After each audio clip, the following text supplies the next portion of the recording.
Hello दोस्तों, नमस्कार। उन्मुक्त स्टडी सेंटर में आप सभी का स्वागत है। आज हम लोग टेट और सुपर टेट सीटेट के लिए पर्यावरण की जो श्रृंखला हमारी चल रही है उसमें आज भाग 13 है।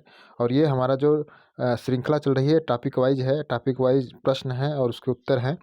और यदि आप हमारे चैनल पर नए हैं तो हमारे चैनल को शेयर और सब्सक्राइब जरूर करिए। आइए हम देखते हैं पहले प्रश्न को अपना। पहला प्रश्न है हमारा, पर्यावरण ही शिक्षक है और शिक्षा का कार्य छात्र को उसके अनुकूल बनाना है।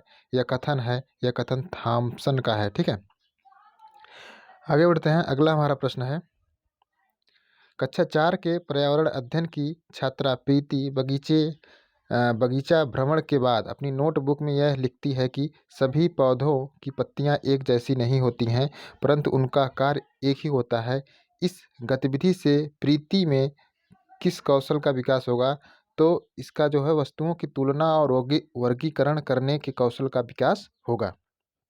अगला हमारा प्रश्न है, कक्षा 5 के पर्यावरण अध्ययन की शिक्षिका संघमित्रा ने शिक्षार्थियों को बताया कि अब भारत में महिलाएं वायुसेना में पायलट बन सकती हैं। इस संदेश के द्वारा शिक्षार्थियों को क्या बताना चाहती हैं? तो इसका होगा, लैंगिक रूढ़िवादिता के भ्रम को तोड़ना चाहती हैं। ठीक है, जो शिक्षिका हैं वह लैंगिक रूढ़िवादिता के भ्रम को तोड़ना चाहती हैं। अगला हमारा प्रश्न है, शिक्षार्थियों को यह बताया जाता है कि पर्यावरण हमारी धरोहर है और हम उसके पालक हैं। इससे शिक्षार्थियों में भौतिक परिवेश के प्रति जागरूकता और संवेदनशीलता का विकास होता है। ठीक है, आगे बढ़ते हैं। अगला हमारा प्रश्न है, कल्पनापरक बनने या पूर्वानुमान लगाने से शिक्षार्थी वास्तविक और जीवन की चिंताओं को समझने योग्य बनता है। ठीक है, अगला प्रश्न है, सीखने की प्रक्रिया को प्रभावित करने वाला व्यक्तिगत कारक है। तो व्यक्तिगत कारक अभिप्रेरणा है। आगे बढ़ते हैं। अगला हमारा प्रश्न है, खोजने की क्रियाएं या व्यवहारिक क्रियाएं क्या करती हैं? बच्चों में संज्ञानात्मक कौशलों का विकास करती हैं।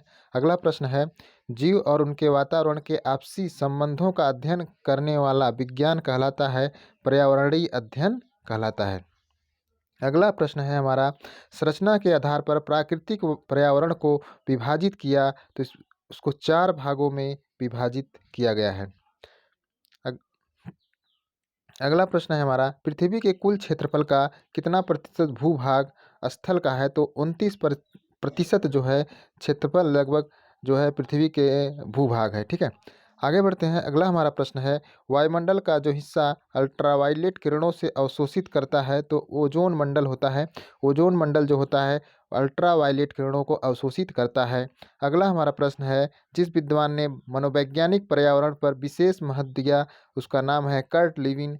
कर्ट लिविन जो है मनोवैज्ञानिक पर्यावरण पर विशेष महत्व दिया है। अगला हमारा प्रश्न है, वर्षा की बूंद बल के कारण नीचे गिरती है। वर्षा की बूंद जो है गुरुत्व बल के कारण जो है नीचे गिरती है। आगे बढ़ते हैं। अगला हमारा प्रश्न है, अधिकतर सूक्ष्मजीवी इस वातावरण में प्रजनन क्रिया अधिक करते हैं।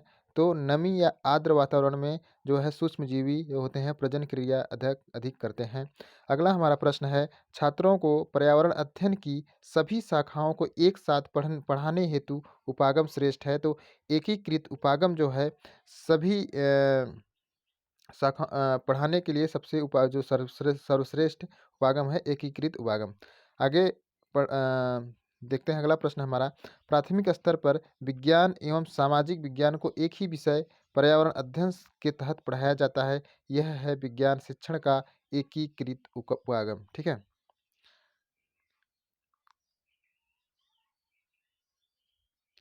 अगला हमारा प्रश्न है, विकास का प्रतीक माना जाता है। तो औद्योगिक संयंत्र को विकास का प्रतीक माना जाता है।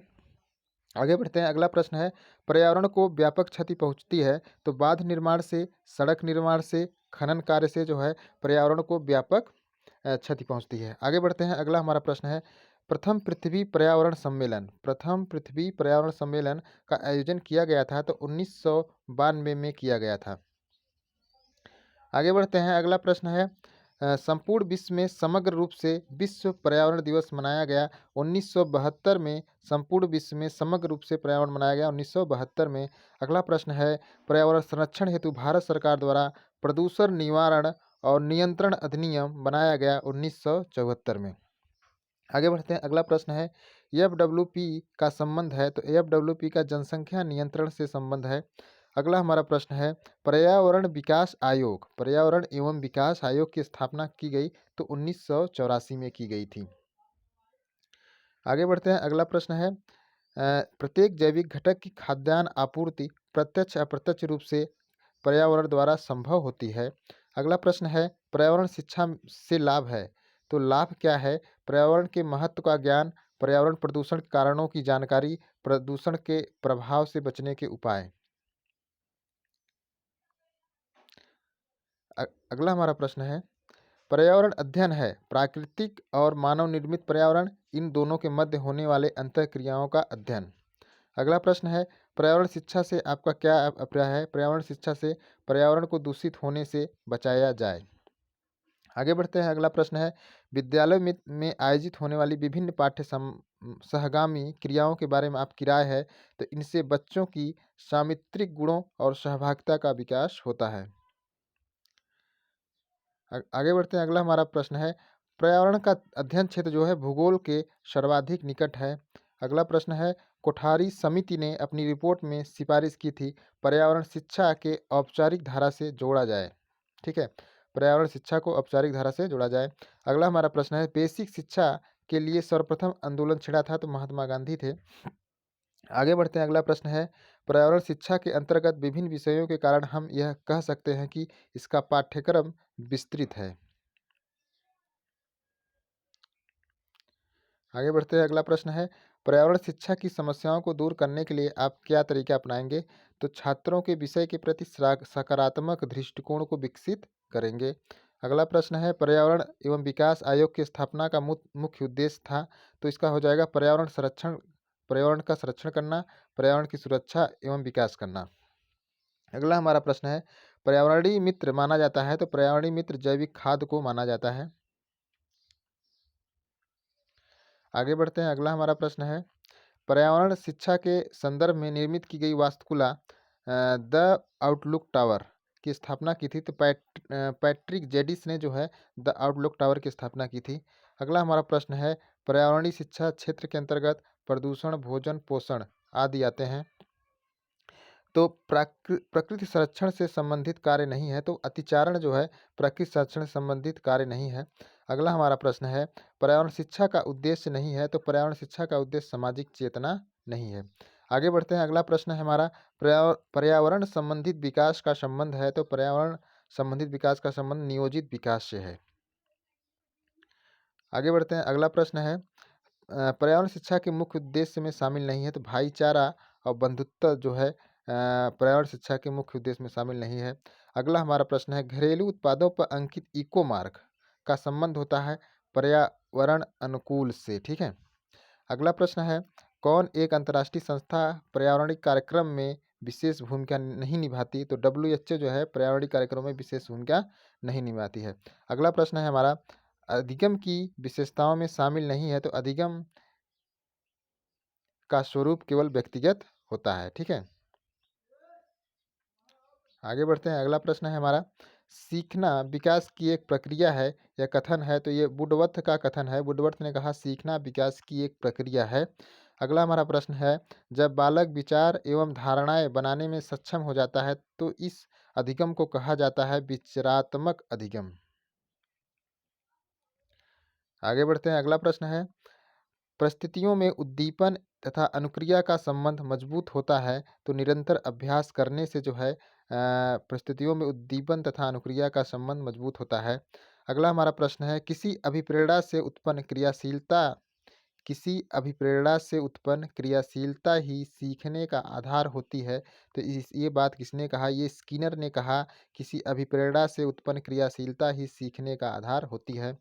अगला प्रश्न है, स्थायी ज्ञान का संबंध है, तो क्रियाशीलता का सिद्धांत से जो स्थायी ज्ञान का जो संबंध है क्रियाशीलता का सिद्धांत से इसका संबंध है। ठीक है, आगे बढ़ते हैं, अगला हमारा प्रश्न है, अधिगम के उद्देश्यों का निर्धारण, उसकी पहचान सहित कार्यों का विश्लेषण जो है नियोजन का सिद्धांत के अंतर्गत किया जाता है। अगला हमारा प्रश्न है, शिक्षार्थी में नैतिक, चारित्रिक, सांस्कृतिक मूल्यों का विकास एवं आंतरिक बल प्रदान करने संबंधी अधिगम का सिद्धांत है तो अभिप्रेरणा का सिद्धांत। आगे बढ़ते हैं। अगला प्रश्न है, अधिगम का आधार आवश्यकता की पूर्ति है तो प्रबलन का सिद्धांत जो के अंतर्गत जो है अधिगम का आधार आवश्यकता की पूर्ति प्रबलन का सिद्धांत के अंतर्गत। अगला हमारा प्रश्न है, अधिगम को स्थायी सार्थक बनाने में महत्वपूर्ण होता है आवृत्ति का सिद्धांत जो है अधिगम को स्थायी और सार्थक बनाने में महत्वपूर्ण होता है। अगला प्रश्न है, स्वयं करके सीखना सिद्धांत का मूल उद्देश्य होता है क्रियाशीलता का सिद्धांत। अगला प्रश्न है, कहानियाँ, कविताओं, पहेलियों को एक प्रासंगिक हिस्सा माना जाता है रुचि के सिद्धांत को।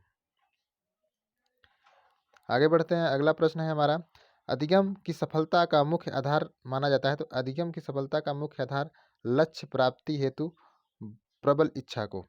अगला प्रश्न है, बालकों की अधिगम तीव्रता पर सर्वाधिक प्रभाव पड़ता है प्रेरणा का। अगला प्रश्न है, अधिगम के नियम संबंधित है अभ्यास का नियम। अगला प्रश्न है, अधिगम से संबंधित प्रबलन सिद्धांत का प्रतिपादन किया था हल ने। ठीक है, आगे बढ़ते हैं। अगला प्रश्न है, त्रुटि और अभ्यास के सिद्धांत का प्रतिपादन थार्डनाइक ने किया था। अगला प्रश्न है, वायु प्रदूषण के बारे में बताने के लिए आवश्यक कौशल में शामिल है वायु प्रदूषक तत्वों, वातावरण, जलवायु की गहन समझ। अगला प्रश्न है, सीखने की प्रक्रिया में उद्देश्य नहीं है तो अच्छी नौकरी प्राप्त करना ये उद्देश्य नहीं है। अगला हमारा प्रश्न है, विद्यार्थियों अधिगम के लिए सभी उद्यत होते हैं जब विद्यार्थी को क्रियाशील बनाया जाता है। आगे बढ़ते हैं। अगला प्रश्न है, सीखना व्यवहार के परिणाम स्वरूप व्यवहार में कोई परिवर्तन है। सीखना व्यवहार के परिणाम स्वरूप व्यवहार में कोई परिवर्तन है, यह कथन किसका है तो यह कथन गिलफोर्ड का है। अगला हमारा प्रश्न है, आकर्षक व्यक्तित्व हमें सतत अपने जीवन पथ पर आगे बढ़ने की प्रेरणा देता रहता है, यह है आत्मचेतना सामाजिकता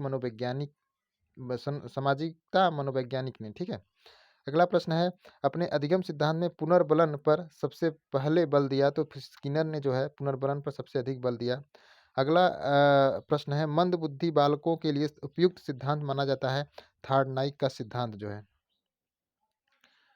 आगे बढ़ते हैं। अगला हमारा प्रश्न है, थार्डनाइक ने अपने सिद्धांत का प्रतिपादन किया था तो बिल्ली पर थार्डनाइक ने अपने सिद्धांत का प्रतिपादन किया था। अगला प्रश्न है, भूगोल एक सामाजिक विज्ञान के साथ साथ और विज्ञान का विशेष अंग माना जाता है तो पर्यावरण का विज्ञान का विशेष अंग माना जाता है भूगोल। अगला हमारा प्रश्न है, जलवायु परिवर्तन एवं प्राकृतिक आपदाओं से संबंधित विषयों का अध्ययन किया जाता है पर्यावरणीय भूगोल में। अगला प्रश्न है, अच्छे स्वास्थ्य के लिए जरूरी है पौष्टिक भोजन, प्रदूषण रहित जल, स्वच्छ आयु। अगला हमारा प्रश्न है, किस बीमारी का प्रभाव शहरों या महानगरों में सबसे अधिक देखा जाता है तो सांसों से संबंधित बीमारी जो है महानगरों और शहरों में सबसे अधिक देखा जाता है। अगला प्रश्न है, जलवायु संबंधित विभिन्न परिघटनाओं का अध्ययन भूगोल की इस शाखा के तहत किया जाता है तो जलवायु विज्ञान शाखा का। आगे बढ़ते हैं। अगला प्रश्न है, जैव ईंधन एवं अन्य ऊर्जा संसाधनों को पर्यावरण विषय में शामिल करने का मुख्य कारण है संरक्षण हेतु। आगे बढ़ते हैं। अगला प्रश्न है,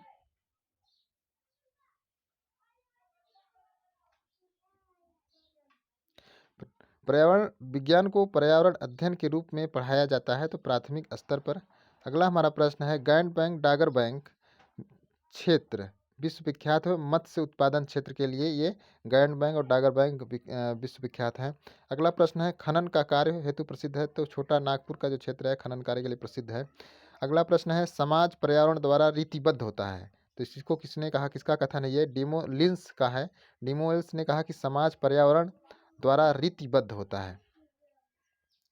आगे बढ़ते हैं। अगला प्रश्न है, विश्व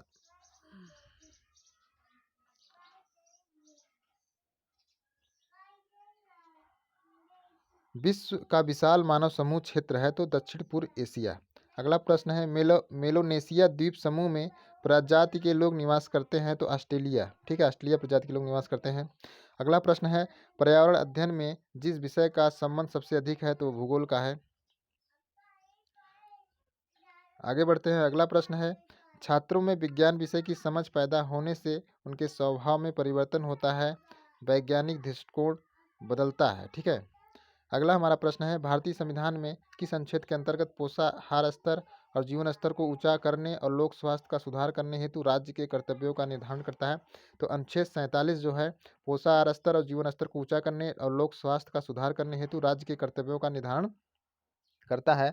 अगला हमारा प्रश्न है, अंतर्राष्ट्रीय सद्भाव के लिए शिक्षण उद्देश्य में से एक है तो सांस्कृतिक जानकारी देना।